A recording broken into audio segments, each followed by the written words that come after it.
Chilli, thank you so much for joining me on the show. I was just saying it's a real pleasure to have the chance to speak with you. The album has been one of my favourites of the year so far. Obviously, we're a couple of months into the year and there's been some great releases already, but yours is definitely stand out. So excited to hear all about the songs and the album. But yeah, how are you doing?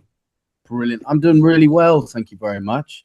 It's been pretty gloomy the last 2 months since this record's come out. It's been constant rain, but it's been great. So I'm buzzing. I bet it's been an exciting time for you the last couple of months, especially with these in-store releases, in-store shows that you've had after the release of the album as well. So I bet it's been a pretty busy but exciting time for you. But yeah, before we talk a little bit about the album and its release, I just wanted to kind of get a bit of background from you on where the Dead Dad's Club project came from, really. Well, it's a kind of a concept record that I had wanted to write for ages, just about the loss of my own father when I was 13, kind of up to the present day. And that's kind of the concept was there. And then Rudy, who I write with, who's kind of who has two tracks on the record that he sings. One is Junkyard Radiator, the other one is Hospital Pillow. And we've worked together for years. So when I brought to him this idea, he was just enthralled with it. So yeah, that's kind of the concept, and then we sort of built it out from there and fleshed it, and it's become the record that it's become. So it's kind of very personal, and it comes from yeah, a really personal and obviously a very hard journey for you that you've had to deal with a lot of grief, and it's kind of all being poured into this element of work, really. Of course, yeah. I mean, totally. It's been great for me though, because I was kind of a closed book on this topic that happened years ago. So I think, the name is quite shocking in itself. People find it quite shocking that I come up with it when I've been so closed about this subject. So I think, yeah, it's been totally brilliant, and now people are coming to confide in me, which is mental, because but it's been great. It's been like a kind of maturing sort of thing, and it's also been very kind of odd because I'm becoming a father. I became a father a few months ago, so the whole thing is just, you know, been extremely emotional, and yeah, it feels like something proper. Definitely, especially when there's that kind of meaning and story behind the songs, well, and they are so personal to you, of course. 100%.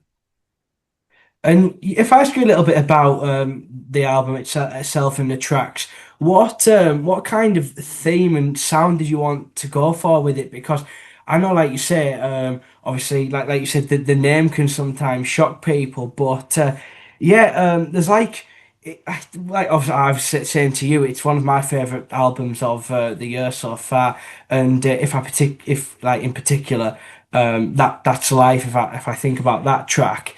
It's not like it's kind of got this sense of upliftingness to it, if you know where I'm coming from.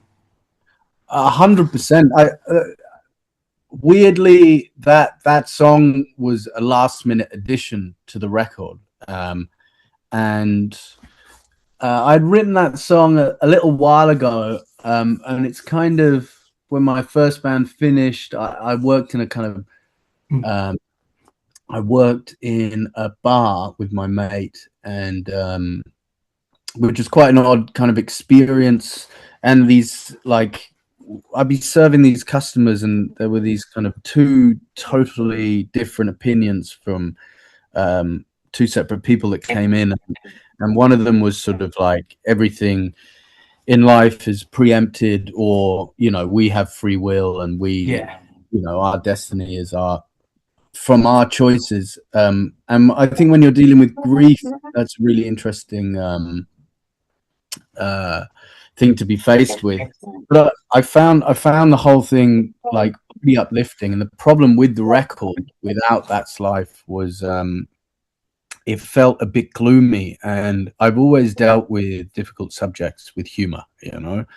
Um, and a lot of people were saying that when I was going, oh, I think this is finished, and they were like, "Fucking hell, it's pretty depressing, man." You know, you need to. So then, That's Life sort of finished side one, starts side two, and then also there was Need You So Bad that finishes the record. Um, and these two songs, sort of for me, were the kind of more uplifting, positive tracks on the record. You know, that's a long-winded why that's there, basically. So it was kind of put in there to create like a bit of a balance, really, with some of the slower and more deeper tracks. Exactly. And I'm really happy that you get an uplifting thing from it, because that's what it does to me, and that's what it does when I sing it. And it's, yeah, it's so funny, like it's such an important track for us now, especially live. And we were, you know, you probably hear this time and time again, but we were like, just weren't sure about it, weren't sure whether it was the right thing to do. So I'm really glad you're into that, because that sort of cements that, you know. I absolutely love it, and it was just as soon as I heard that song for the first time, it's I don't get this with a lot of songs now, but it just like got me immediately, and it's like I thought this sounds really big, so that was what I got from that song. So absolutely, and yeah, that's probably my favorite track on the album. But if I ask Brilliant. you, Chili, obviously you've created and made all of these songs, and they're all probably very personal to you, you know, with where it's come from, the Yeah. album and everything. But if there was, if you had to pick one track that is maybe the most personal to you, or the one you're most proud of on the album, which one would you say? I mean, probably It's Only Just Begun, which is the Mm. title track, the opening track of the record. And that's the first song I wrote for the record, and it just that's where it all begins and starts. Um, and I love that song. You know, I've been pissed on tour, and like everybody's sharing songs, and that's the one that I would always grab too. You know, and then Yeah. reactions were great from it, and then I was like, okay, maybe there's something here, you know, to start the whole thing. So I think, you know, for it to start the project, it has to have a really important place for me. So yeah, and with it being the opening track too, as well, of course, like you mentioned, Exactly, because exactly. that starts the whole thing. And I have to ask as well, what was it like working with Carlos O'Connell as well, of course, from Fontaines D.C, who you've toured with a lot. So what was it like to obviously get in the studio with him and work with him on this album too? I mean, it was this album was in its demo form was like a sonic mess, man. It was so bad. Like, and I played it to him, and I was like, you know, I'm probably going to go and self-produce this. I don't, you know, I don't really. Um, and then he sort of sat with him. He's like, I think I could do this. You know, I'm really into this, and I was so shocked, because he is beyond brilliant. Yeah. He's probably the best in his world at what he does. And will be for a long time. So I felt very honoured that he would. And the reason why is he was producing another band called Film Noir, who are brilliant, and their record's not out just yet, but it will be soon. And I was hearing him do the production on that, and I thought, if I could get anything even close to this, you know, it'll be great in my mind. And he's done such a great job. Is like, I can listen to this album endlessly. Like, all my other songs I can't, but because the production is so brilliant and the drum sounds are so free, and you just don't hear drum sounds like that anymore, to be honest. He's a real whiz, and I think it will stand the test of time because of it. That's what I think, anyway.